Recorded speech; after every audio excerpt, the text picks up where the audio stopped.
Bismillahirrahmanirrahim. Assalamualaikum warahmatullahi wabarakatuh. Kali ini kita akan melanjutkan kuliah metodologi penelitian kita.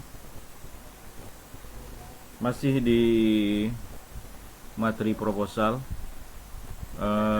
Kita masuk ke bab 3-nya, yaitu metode penelitian ya.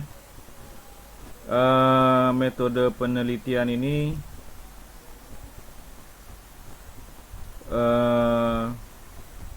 itu sangat tergantung dengan sangat tergantung dengan rancangan penelitian kalian. Kalian mau melakukan penelitian memakai apa ya? Apa memakai eksperimen atau memakai penelitian lainnya. Tapi di contoh ini kita memakai skripsi kakak kelas kalian yang menggunakan rancangan penelitian digunakan adalah penelitian tindakan kelas. Sekali lagi saya tidak membahas secara teori, berdasarkan pengalaman saya. Kalau saya jelaskan teorinya aja, sebagian besar mahasiswa kesulitan saat membuat proposal ya. Waktu saya kumpulkan proposal mereka ternyata kacau ya. Tapi kalau saya jelaskan secara teknis, berdasarkan pengalaman, ternyata lumayan lah. Walaupun tidak 100% bisa mengerjakannya, ya paling tidak sekitar 70-80% itu bisa mengerjakannya dengan baik. Bahkan mungkin sekitar 40-50% sudah layak diajukan sebagai proposal skripsi ya. Baiklah, kalau bab 3 metode penelitian, yang pertama A-nya pasti rancangan penelitian ya. Rancangan penelitian. Nah, di sini kalau kakak kelas kalian menggunakan PTK ya, rancangan penelitian yang digunakan adalah penelitian tindakan kelas. Bisa juga mungkin sebagian kakak kelas kalian yang banyak juga menggunakan eksperimen ya, metode penelitian eksperimen.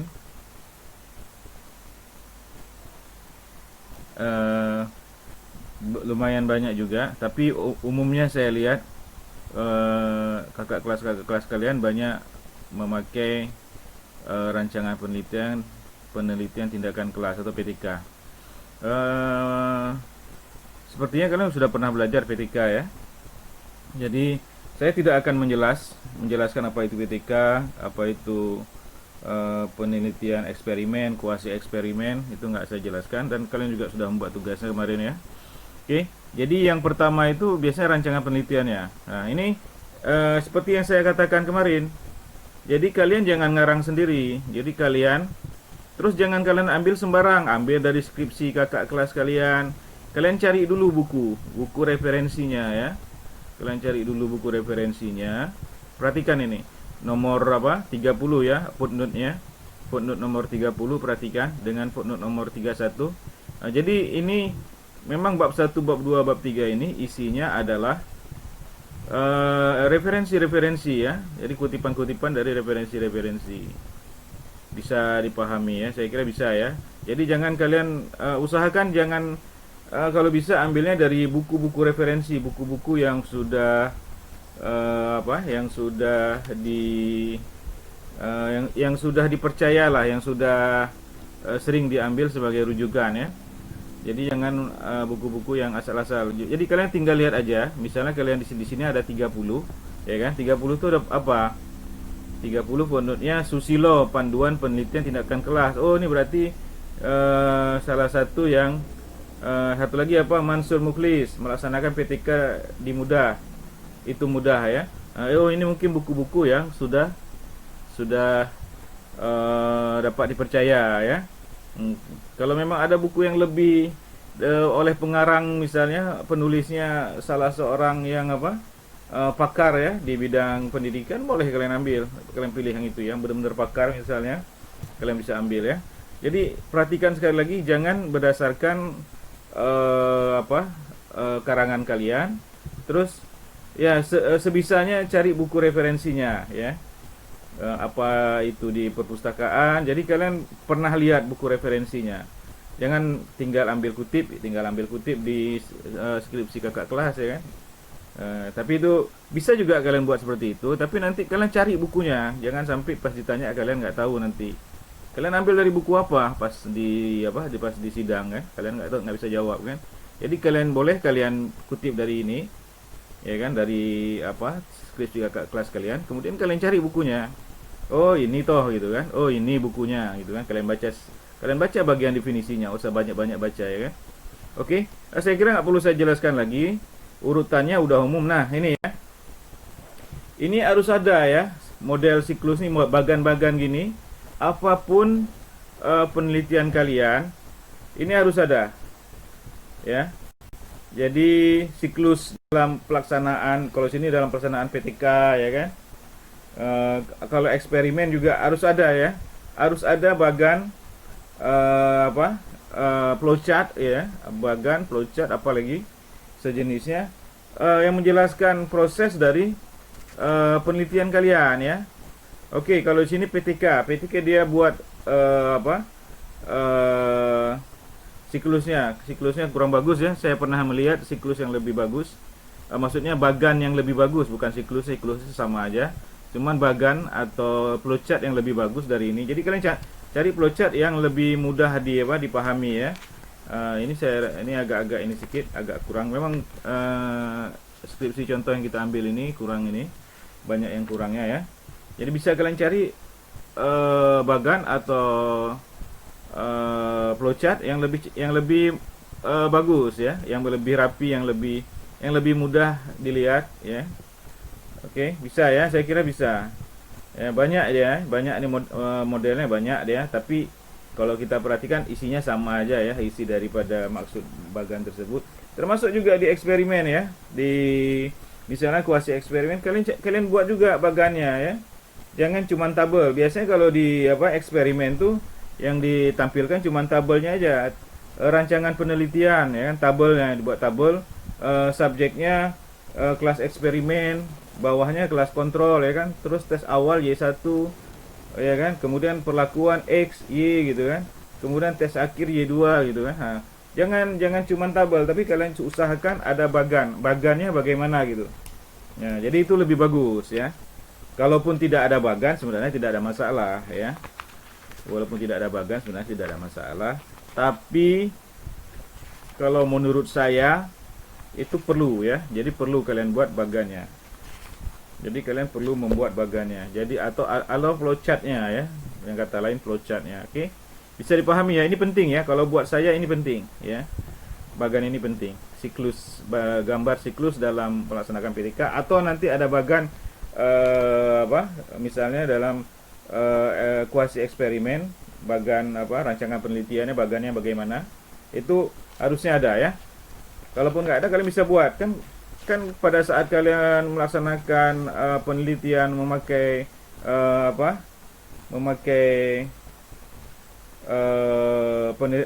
penelitian eksperimen atau kuasi eksperimen, kan ada prosesnya ya kan, ada flowchartnya kan. Setelah ini harus ini, setelah ini harus ini, kemudian begini harus begini ya. Kalian buat flowchartnya, kalian buat bagannya ya. Oke, bisa ya? Saya kira bisa. Saya tidak banyak di sini ya. Saya kira udah ya. Ini udah umum kan. Banyak buku, kalian tinggal kutip saja. Seperti saya bilang, kalian tinggal kutip saja.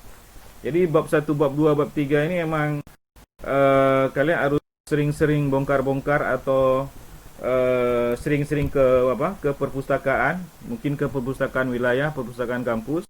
Kalian coba bongkar-bongkar ya. Buku-buku yang ada kaitannya. Siapa tahu ada buku-buku yang sesuai atau yang relevan ya dengan penelitian kalian. Oke. Kemudian biasanya setelah tadi A-nya tadi rancangan penelitian, dan saya tekankan tadi rancangan penelitian harus ada flowchartnya atau bagannya ya. Baik itu PTK maupun eksperimen maupun penelitian-penelitian lainnya ya. Saya berharap ada bagannya, oke. Kemudian lokasi dan subjek penelitian. Biasanya ada 3 ada ya. Lokasi, waktu, dan subjek penelitian. Lokasi, waktu, dan subjek penelitian. Atau dipisah-pisah. Lokasi dan waktu penelitian atau subjek penelitian, kemudian berikutnya lokasi dan waktu penelitian. Ada juga digabung lokasi, waktu, dan subjek penelitian. Ini ya, yang ini ya. Ini sedikit aja dia nih, cuman beberapa baris saja ya, satu paragraf beberapa baris. Cuman kadang-kadang dipisah dia. Ada subjek penelitian, udah ya. Kemudian lokasi dan waktu. Kalau kita lihat nih, lokasinya di Min Lam Tamot Aceh Besar, ya kan. Subjek penelitiannya siswa kelas 4 Min Lam Tamot Aceh Besar. Disebut ini jumlah siswanya berapa, terdiri dari 15 orang siswa perempuan dan 9 laki-laki. Kemudian waktu penelitiannya. Jadi sini waktu penelitiannya kurang ya. Boleh kalian pisah saja penelitian, kemudian lokasi dan waktu. Boleh juga kalian gabung, terserah kalian ya. Oke, tapi ini kurang waktu. Seharusnya ada waktu-waktu penelitiannya, misalnya 21 Juni 2019 sampai kapan gitu kan, misalnya ya. Oke ya. Oke. Khusus untuk yang maksud saya eksperimen ya, atau kuasi eksperimen seperti itu, yang eksperimen biasanya dia akan berdasarkan sampel ya, populasi dan sampel. Biasanya C-nya ini populasi dan sampel. Oke. Jadi biasanya C itu populasi dan sampel ya.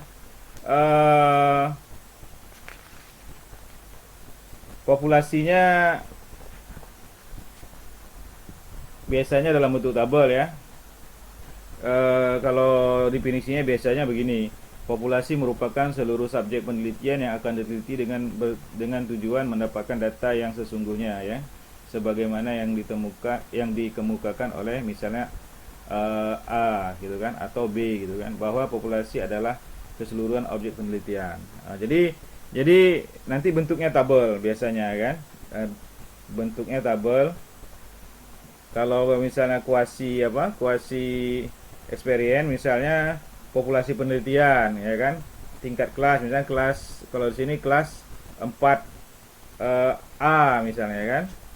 Kemudian kelas 4B, jumlah ruangannya 1 misalnya, jumlah laki-lakinya berapa, jumlah perempuannya berapa, jumlah siswanya berapa gitu kan. Biasanya begitu aja, nggak apa. Untuk penelitian kita tidak terlalu ribet ya, kecuali penelitian yang seperti saya lakukan dulu untuk meneliti jalur evakuasi. Itu datanya memang agak ribet karena agak banyak dan agak jelimet gitu ya. Tapi ini nggak ada masalah ya, datanya simple aja. Kemudian populasi dan sampel. Kalau satu tadi ini kan C misalnya, populasi dan sampel. Satu populasi, tadi udah saya jelaskan kan, apa itu populasi. Kemudian kalian buat tabelnya kan, kemudian sampel ya kan. Dua sampel. Sampel apa? Sampel adalah bagian dari jumlah karakteristik yang dimiliki oleh populasi tersebut gitu. Dan bla bla bla bla bla bla bla bla bla kalian jelaskan. Udah ya. Itu yang untuk kuasi eksperimen, atau untuk eksperimen ada C-nya biasanya populasi dan sampel ya. Kemudian lanjut setelah C atau setelah apalah ya, itu instrumen penelitian. Nah, untuk instrumen penelitian ini kadang-kadang sering terbalik ya. Ada yang instrumen penelitian dulu gitu ya. Ada juga yang teknik pengumpulan data dulu. Teknik pengumpulan data dulu, ada yang instrumen penelitian dulu. Jadi bebas ya. Jadi kadang-kadang C ini suka tertukar dia, apakah dia itu teknik pengumpulan data dulu atau instrumen penelitian dulu gitu. Ya bebas, kalian pilih bebas tergantung nanti kesepakatan kalian dengan dosen pembimbing kalian ya. Oke ya, bisa ya saya kira ya. Oke, instrumen penelitian seperti yang saya bilang tadi, usahakan cari dari kutipan ya, kutipan ya kan. Isinya biasanya instrumen penelitian yaitu itu aja, lembar observasi, soal tes, apa lagi ya, ya kan. Itu aja. Jadi tidak banyak tidak banyak instrumennya. Ya itu aja lah instrumennya. lembar observasi aktivitas guru gitu kan. Apa lagi? Lembar observasi aktivitas siswa, lembar tes, apa lagi ya? Seputar itu aja lah. Seputar itu aja. Seputar itu aja. Apa lagi biasanya ya? Ya itu aja lah ya. Jadi tidak banyak. Kalau di sini cuman apa? Kalau di skripsinya kelas kalian cuman lembar observasi ini ya. Soal tes. Kemudian itu aja dia. Biasanya kalau orang lain kalau punya yang lain ada dipisah-pisah, ada lembar tes, ada lembar observasi aktivitas siswa, ada lembar observasi aktivitas guru, entah apa lagi, banyak lah dia ya. Oke ya. Oke, bisa ya, nggak, saya kira nggak masalah instrumen. Dia bisa kebalik dengan teknik pengumpulan data. Jadi kadang-kadang terbalik dia dengan teknik pengumpulan data. Boleh, nggak masalah ya. Teknik pengumpulan data dulu boleh ya kan, atau instrumen instrumen tadi dulu boleh juga, nggak ada masalah ya. Instrumen penelitian dulu nggak ada masalah. Jadi tergantung selera kalian dan dosen pembimbing kalian nanti. Kemudian masuk di teknik pengumpulan data. Teknik pengumpulan data juga jangan lupa usahakan teknik pengumpulan data ini juga ada kutipan-kutipan ya.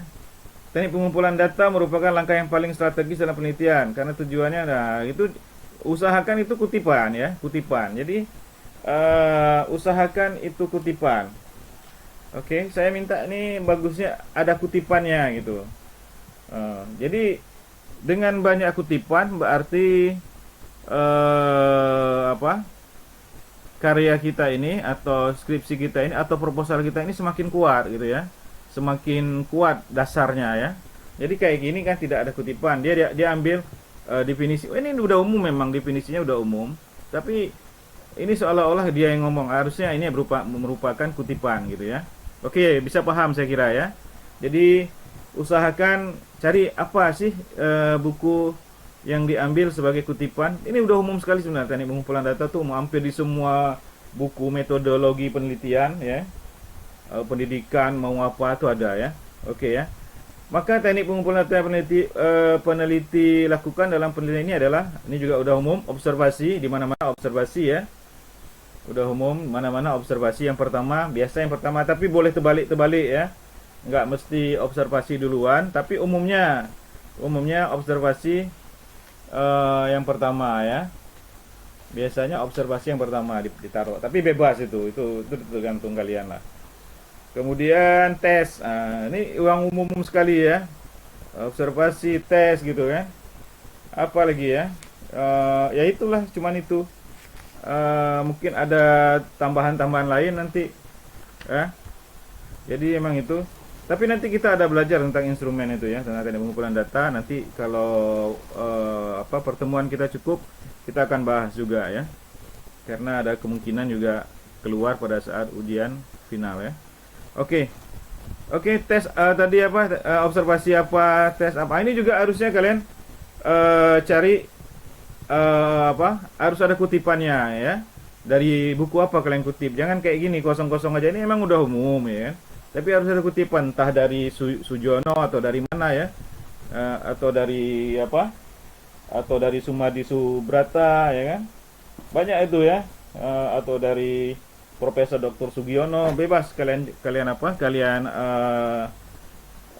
pilih. Kemudian teknik analisis data. Nah, teknik analisis data ya, teknik analisis data. Nah, ini juga usahakan untuk penjelasannya kutipan-kutipan juga ya. Ini udah umum juga. Jadi kalian bisa tinggal ambil dari referensi yang ada ya. Udah umum juga ini, nggak terlalu susah ya. Sebenarnya nggak ada susahnya proposal ini. Kalian bisa bisa buat dalam waktu seperti saya bilang tadi, ini pekerjaan 2 minggu. 2 minggu itu kalian habiskan ya, lebih ke banyak memikirkan ya, masalahnya apa gitu kan, apa yang akan kalian teliti, plus dengan apa, dengan baca-baca atau bongkar-bongkar referensi, bongkar-bongkar buku di perpustakaan mana yang cocok, atau bolak-balik skripsi orang, tesis orang, jurnal orang ya kan. Lebih banyak ke situ kalian, seperti melakukan riset gitulah, melakukan riset sendiri gitu kan di apa, di perpustakaan gitu. Lebih banyak ke situ. Sedangkan ngetiknya saya kira 3 hari selesai ya, ngetiknya selesai 3 hari saya kira. Jadi memang pekerjaan 2 minggu seperti sering saya katakan. Membuat proposal ini adalah pekerjaan 2 minggu, dan membuat apa, skripsi adalah pekerjaan 2 bulan sampai 3 bulan ya. Oke ya. Kita lihat lagi sekarang teknik analisis data. Urutannya biasanya setelah 2 tadi itu masuk langsung ke teknik analisis data ya. Masuk ke teknik analisis data. Oke, kalian cari juga ini definisinya, kalian usahakan ada referensinya ya. Oke, nah ini tadi kan dia bilang apa, lembar observasi. Nah, di sini tadi ini dia yang dia kurang lengkap ya. Dia hanya menyebutkan tes sama apa, observasi ya. Apa tadi, coba kita lihat lagi soal tes dan lembar observasi. Harusnya dia bagi lagi lembar observasi untuk siswa, lembar observasi untuk guru ya. Karena apa? Karena ternyata di apa, di teknik analisis data dia pisah gitu. Berarti harusnya udah dijelaskan di apa, di instrumen tadi, instrumen penelitian tadi, ada lembar observasi aktivitas guru dan ada lembar observasi aktivitas siswa. Walaupun rumusnya sama ya, rumus yang digunakan dalam penelitian kita biasanya hanya rumus-rumus apa, statistik sederhana kayak P persentase kan. Cari persentase ya itu rata-rata dibagi jumlah aktivitas keseluruhan dikali 100% ya kan. Dapatlah dia persentasenya gitu kan. Jadi memang rumus-rumus sederhana aja yang dipakai. Jadi tidak susah-susah sekali ya buat skripsi. Jadi kalian nggak usah takut rumus yang digunakan. Walaupun kalian nanti misalnya kuasi eksperimen atau eksperimen ya, penelitian kalian ya, paling juga statistiknya ya paling yang agak susah, bukan susah juga, kalian tinggal tanya sama orang bagaimana cara carinya, yaitu mencari UJT ya, kita menguji data kita, paling itu aja. Tapi itu pun juga udah umum sebenarnya, semua orang udah bisa mengerjakannya.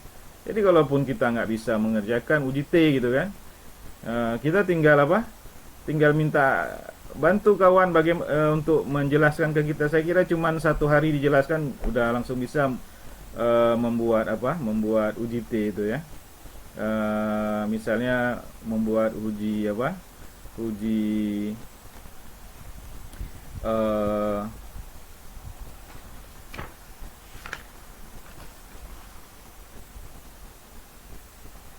misalnya membuat uji normalitas ya. Uji normalitas itu kan udah di statistik sebenarnya udah kalian pelajari, cuman saya yakin pada saat belajar statistik kalian nggak ngerti biasanya ya, kalian nggak terlalu fokus ya. Biasanya kalian udah walaupun ada yang ngerti, ada yang dapat A waktu belajar statistik, pas mau ngerjakan skripsi udah lupa dia kayak mana caranya uji normalitas gitu kan. Tinggal buka aja buku. Oh ternyata uji normalitas, oh cuman begini, cari frekuensinya dulu ya kan, mentabulasi jadi frekuensi, kemudian hitung rentangnya, rentan kelasnya ya kan, hitung banyak kelas intervalnya, kemudian hitung panjang kelasnya ya kan, kemudian dapatlah rata-ratanya ya kan, kemudian tinggal hitung variannya udah ada rumus itu kan. Jadi gampang-gampang aja, dari varian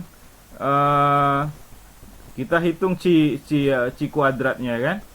Udah selesai C kuadrat, kita bandingkan sama tabel kan. Udah dapat. Kemudian kita lakukan uji homogenitas.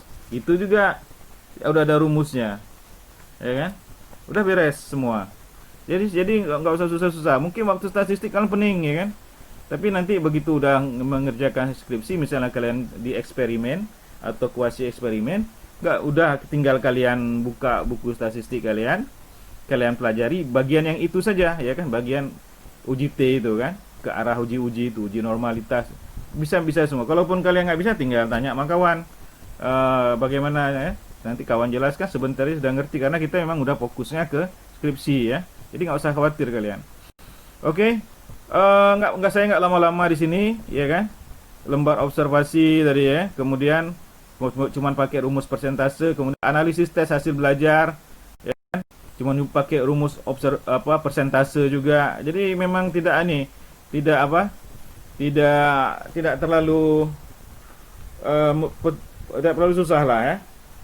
Kemudian baru yang ini, kalau kalian melakukan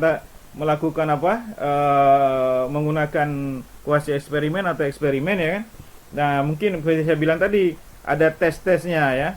3 ya kan. Tadi kan 1 2 tadi udah ya kan. Ini kan 1 2. Ini seandainya ya, ini udah saya gabung ya. PTK, kalau punya kakak kelas kalian ini kan PTK. Seandainya punya kakak kelas kalian ini kuasi eksperimen atau eksperimen, ya setelah 2 ini harusnya ada 3 ya. Analisis tes hasil belajar, nomor 2 analisis tes hasil belajar. Berarti yang ketiganya adalah tes atau uji ya. Uji normalitas tadi udah saya bilang. Uji normalitas nih ya itulah menggunakan statistik ya kan. Udah belajar kalian nih. Ini kalian udah belajar. Cuma mungkin kalian udah lupa uji normalitas, uji homogenitas, atau ada nanti uji-uji lainnya, uji datanya ya. Kadang-kadang dia ada uji lain ya, tapi itu juga gampang, nggak susah ya. Misalnya uji terkait sama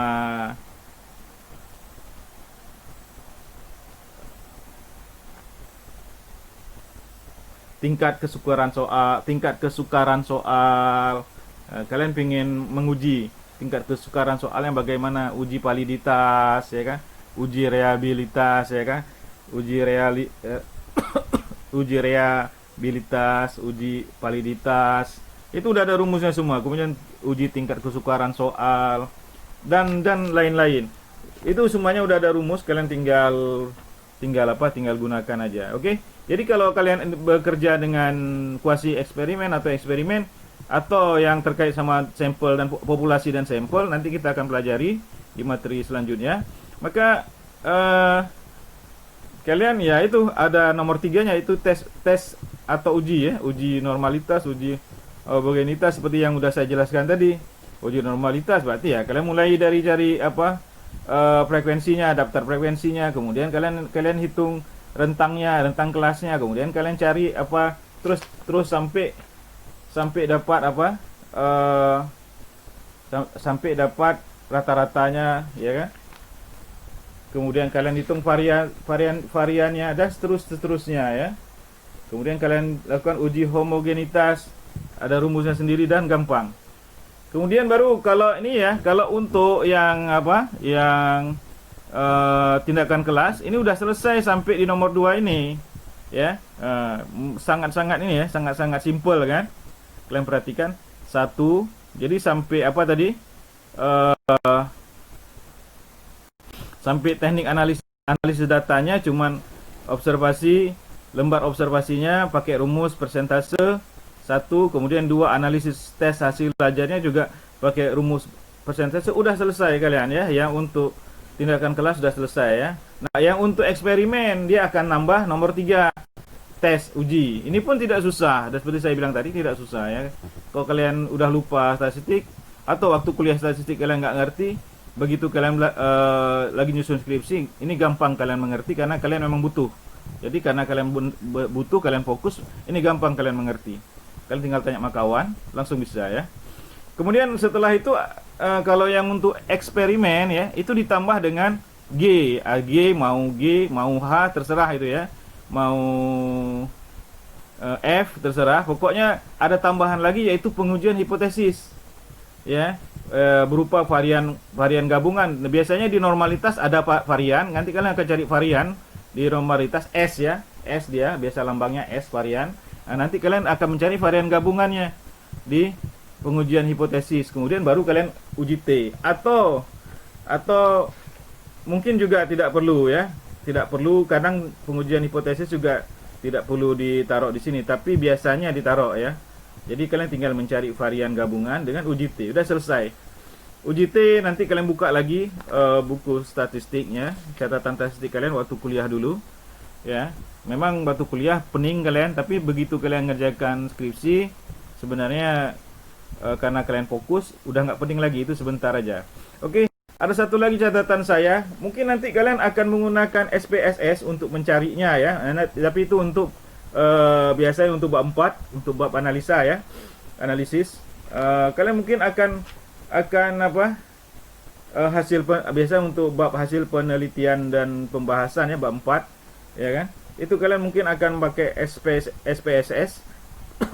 Itu pun tidak susah, kalian tidak perlu belajar SPSS. Data-data kalian perlu nilai apa gitu kan, kalian perlu nilai apa, kalian ingin membuktikan apa dengan SPSS, kalian tinggal datang ke banyak itu yang apa, yang menawarkan jasa mengerjakan apa SPSS.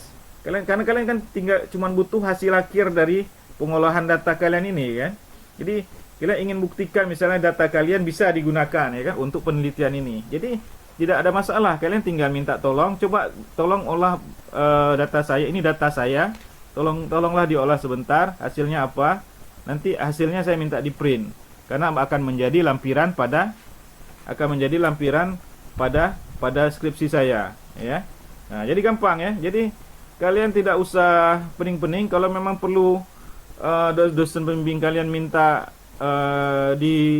dilakukan menggunakan SPSS, yaitu salah satu software untuk statistik ya. Oke, nggak masalah. Kalian tinggal minta tolong data yang ada sama kalian bawa. Kalian minta tolong apa yang diinginkan misalnya. Ya, yang diinginkan di penelitian kalian apa? Yang menggunakan SPSS. Tinggal kalian serahkan, nanti dia akan diproses oleh kawan-kawan kalian itu ya. Nanti kalian tinggal ambil hasilnya aja, kalian jadikan lampiran ya. Oke. Saya kira tidak ada masalah ya. Ini gampang aja ya. Gampang aja.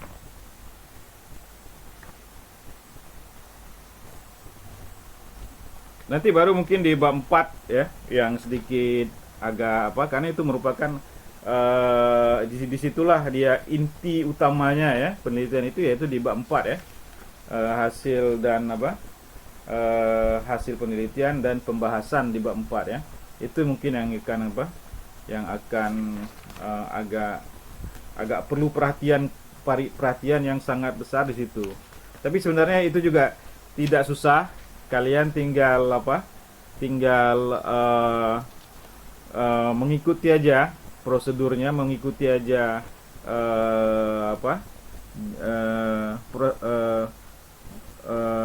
prosesnya ya kan. Itu dapat selesai dengan dengan sendirinya ya. Jadi kalian insya Allah tidak ada susahnya ya dalam mengerjakan skripsi, apalagi cuman proposal ya.